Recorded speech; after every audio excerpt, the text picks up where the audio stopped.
All right, so today we're talking about Gouketsu. Let's get into it because some of you might really be surprised by how powerful he is. So I think the main thing that really makes Gouketsu so powerful is that he's super well-rounded. Like he's, super strength, super speed, super durability, super skilled, a champion martial artist. So he really doesn't really have any weaknesses. Like it's just so complete, which is something that a lot of the other characters are lacking. So when you see complete characters like this, they're usually at the top of the power scale, and it's no different with Gouketsu. So let's first look at his strength because it is so unbelievably high. I cannot believe how physically strong that he is. So first, we could just compare his strength, who is a high dragon in my opinion, to Bakuzan, who is like a low dragon probably. So this like short casual hammer fist that Gouketsu is giving to Suiryu here, after their like initial little scuffle, it's like sending him into the ground. It's devastating him, like it's wrecking him, and this is just holding Gouketsu holding back because he's like grooming Suiryu. He's not trying to beat him or anything. And if we compare this to the double axe hand blow thing that Bakuzan does to Suiryu, it's basically getting similar results. Like the same amount of damage is being done to Suiryu here, but way more effort from Bakuzan, who, like we established, is a dragon. Gouketsu says so himself. So yeah, I mean, I think this just is like a good foundation to like show that like him just being casual is like the equivalent of a dragon trying. So then the other best example of his strength is when I guess he did his own rendition of Saitama's death punch to Bakuzan. Like when he, finally decides to fight back against Bakuzan, he just throws like this one punch at him, and it's very similar to the death punch that Saitama gives to Genos when they're training. And I'll come back to this because it all ties together, in my opinion, in a very fascinating way. But this punch is, his best feat, obviously. It is so powerful that it blows away the portion of the stadium that's in front of him. And when you see it from like the bird's eye view, it's easily blowing away like a building or two, at least like the range of it. So it's like, this is, I think, really the first time that we've seen somebody like this strong affecting like an environment that wasn't like Boros or somebody like that, or Elder Centipede, or Beefcake, or Vaccine Man. Like those were the main ones. But even then, like Beefcake was so big that it was expected of him to do this kind of damage. But Gouketsu, while he is big, I mean, he's not big compared to Beefcake, and this is just the force of his punch. And like we've also seen like Deep Sea King, one of the strongest demons, he can only really like bust the foundation of a building. No way he was taking it down in one clean blow, especially with like the force not making physical contact the way that Gouketsu is here. And then we go to Metal Bat, who like in a pumped up state, strong enough to one-shot demons at that point. When he's slamming on the ground, it's like, making like a big crater, a lot of good damage, and it's like sending a crack up a building. Still, nothing compared to this. So I figure that Gouketsu has to have like a level of physical strength close, keyword close, somewhere around, maybe more, maybe less, than Darkshine. Because like Darkshine was able to one-shot transformed Bug God. And like if we go back before that, we saw that like Red Garo, who was pretty strong at that point, couldn't do anything to just base Bug God. Like he completely tanked his shot, and he actually hurt his hand. So Darkshine doing that to Bug God might be similar to what Gouketsu is doing to Bakuzan here, because I guess the argument could be made that transformed Bug God could basically be on the level of Bakuzan. I mean, they even have like multiple arms, coincidentally. And, Gouketsu, of course, isn't killing him, but I think this is implied in this sequence that this was a killing blow, hence the death punch. And speaking of that, let's get back into it, because I think that there are intentional parallels here between the two sequences that we're going to go over, maybe in an attempt to subtly, possibly show us the true power of Gouketsu, and also kind of scaling Saitama in his training level of power, possibly, because Genos, after his encounter with Gouketsu, who by the way gets one-shotted by him, so yeah, Gouketsu one-shotted G4 Genos, add another one for him.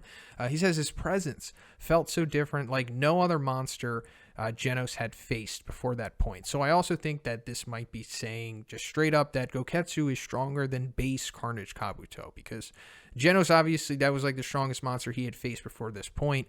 He didn't face Carnage mode. He only saw him go against Saitama, so he doesn't know what that feels like. But yeah, at the same time, I think it's clear to say that Gouketsu is stronger than base Carnage Kabuto.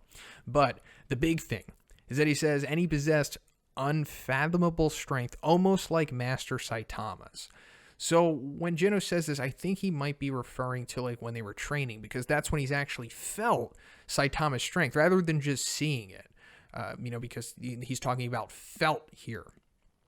And going back to the whole death punch similarities in the two sequences, I think that might mean that, yeah, Gouketsu might be as strong as Saitama when he's nerfing himself to train against Genos, because like when Saitama does throw the death punch, it's basically Saitama saying that like, okay, this is over. This punch I know for sure is strong enough to annihilate you, and no more, no less.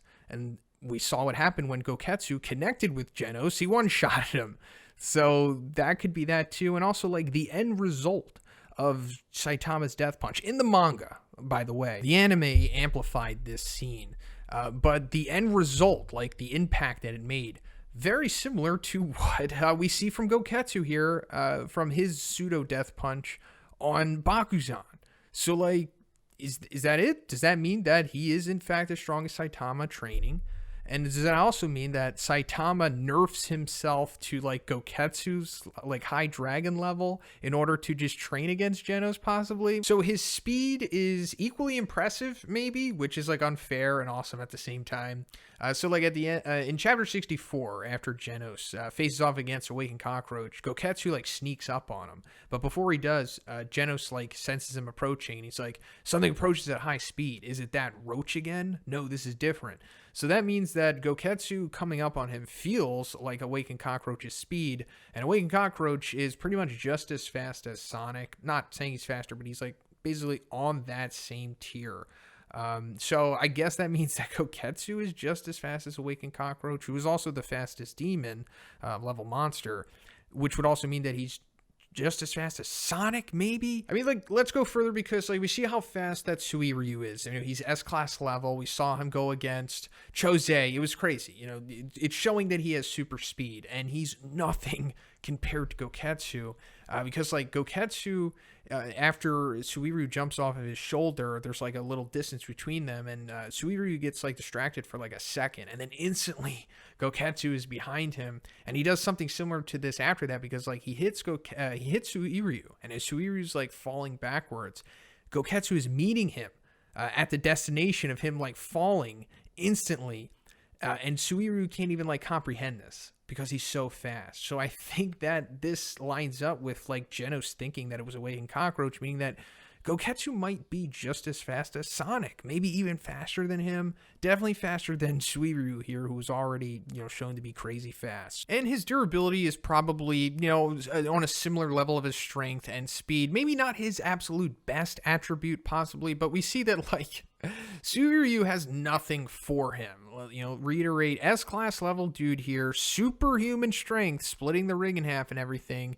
Gouketsu's doing nothing to stop him from hitting him. He's so unfazed by this. It's hilarious, actually, the way that he's just so unconcerned by Suiryu's blows that he's taking face first here.